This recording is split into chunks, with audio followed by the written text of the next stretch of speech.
전대협이 회장에게 알린다. 역사에 다시 없을 호구 중의 호구, 대한민국 기업. 현 정권의 목표. 주사파 운동권 수구 세력은 수십 년에 걸친 진지전 끝에 정권을 잡았다.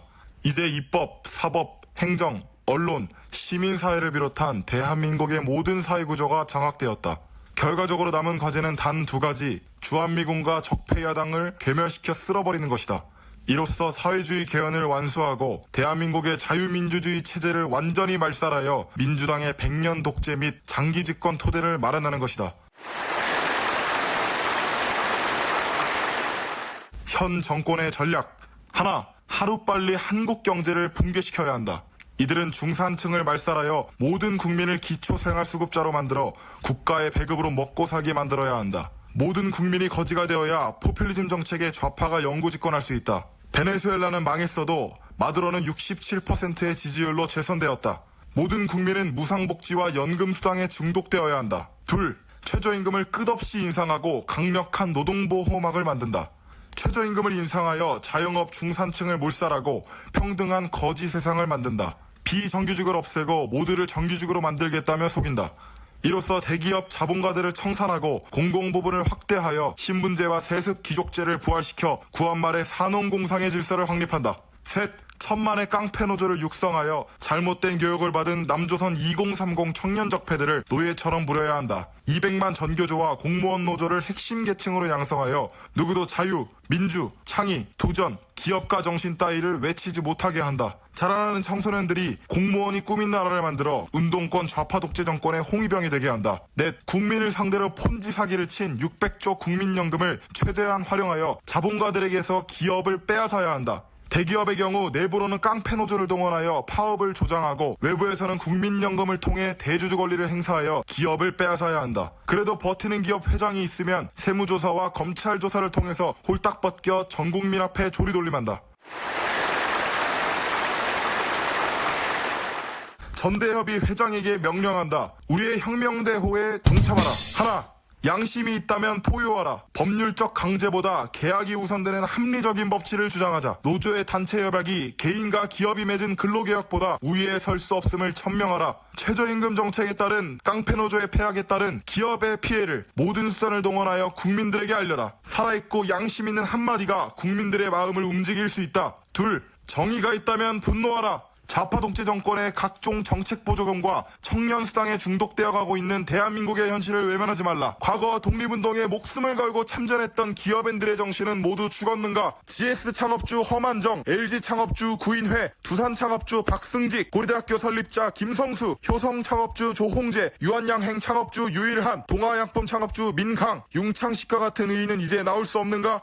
셋, 자유를 원한다면 일어나라. 대한민국은 체제 전복을 위한 반자유민주주의 세력들과의 총성 없는 전쟁을 치르고 있다. 기업이 살 길은 이 체제 전쟁에 참전하여 자유민주 시민을 양성하고 자유민주 진영을 두텁게 형성하고 자유민주 혁명을 하는 방법뿐이다. 전대협은 회장에게 명령한다. 앞으로 우리의 혁명대호에 동참하라. 주최 108년 7월 11일 구국의 강철대호 전대협. 와이타임스 뉴스입니다. 우리 시청자들께서 꼭 알아야 될 뉴스, 꼭 관심을 가져야 될 뉴스들을 콕콕 찍어서 여러분께 전해드리고 있습니다. 이인영 더불어민주당 원내대표가 총선 이후에 대한민국 체제를 본격적으로 사회주의 체제로 전환하겠다는 발톱을 드러냈습니다. 이인영 민주당 원내대표는 4일날 한 일간지하고 인터뷰에서 이번 총선이 시장, 종교, 언론 같은 분야의 기존 패권이 재편되는 계기가 될 것이다 그러면서 총선 후에 토지 공개념과 비정규직 차별 철폐 해소를 위한 동일노동, 동일임금, 경자유전 원칙 등을 이렇게 개헌 주제로 해가지고 다뤄야 되겠다라고 말을 했습니다. 이인영 원내대표는 또 총선 결과를 통해서 만들어진 정치 지형 속에서 개헌 논의를 하는 게 바람직하다 그러면서 권력 책임만이 아니라 기본권, 사회 경제적 질서, 지방 분권, 생명권, 정보권 등 포괄적 주제를 놓고 개헌 논의를 해야 된다라고 했습니다.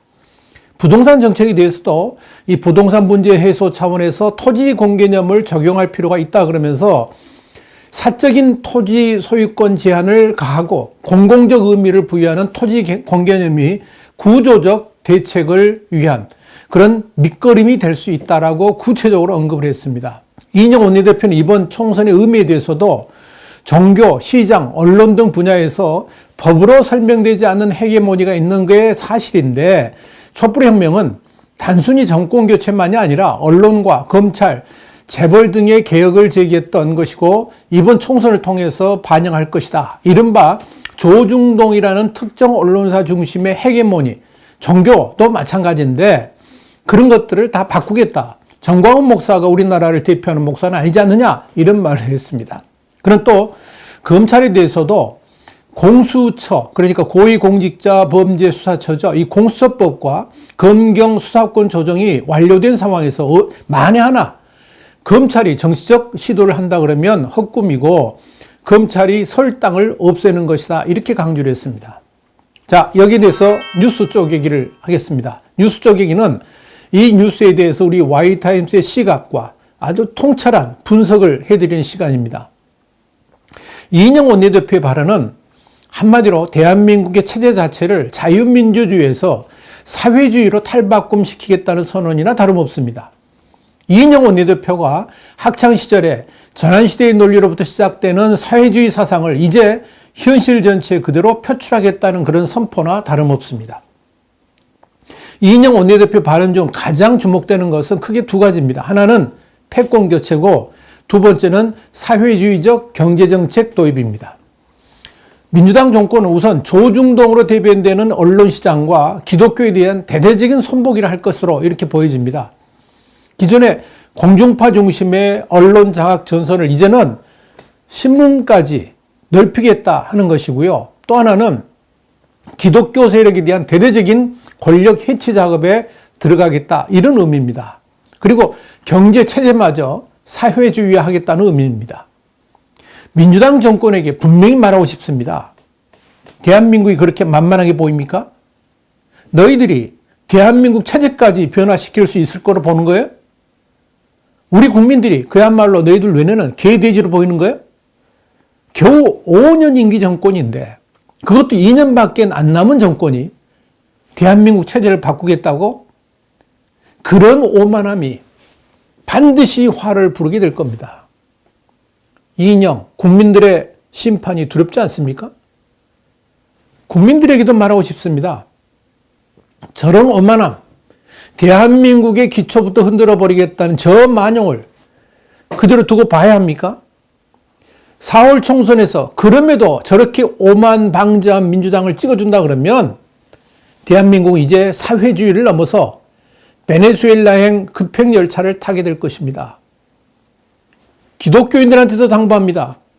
이인영의 저 오만불손한 망언을 듣고도 그저 침묵할 것인지 결정해야 됩니다.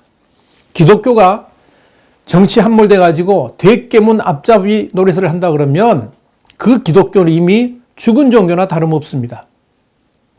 제발 정신 차려야 됩니다. 대한민국이 지금 풍전동화입니다. 한 발 삐끗하면 민주주의 붕괴가 투표장에서 일어날 수 있습니다. 4.15 총선이야말로 대한민국이 파퓰리즘 사회주의 독재의 길로 가느냐 마느냐를 가르는 그런 기로가 될 것입니다. Y타임스 뉴스였습니다. 다음 시간에 더 핫한 뉴스로 여러분을 찾아가겠습니다. 감사합니다.